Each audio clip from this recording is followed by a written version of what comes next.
Tired of manually sending Looker Studio reports to your clients every week? Today, I'm going to show you how to automate those deliveries, saving you time and ensuring your clients always have the latest data first. Open the Looker Studio report you want to schedule. Next, locate and click on the Share button in the upper right-hand corner of your screen. This is where the magic happens. In the Share report window, find the Schedule Email Delivery option.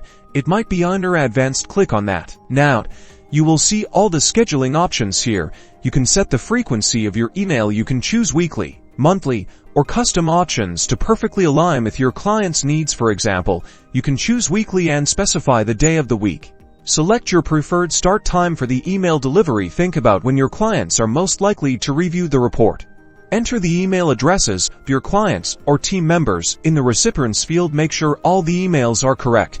Otherwise, the report won't be delivered. You can add multiple recipients, separated by commas. You can also customize the email message with a personalized note, explain key findings, or add a brief summary of the report's insights. This is a great way to add extra value.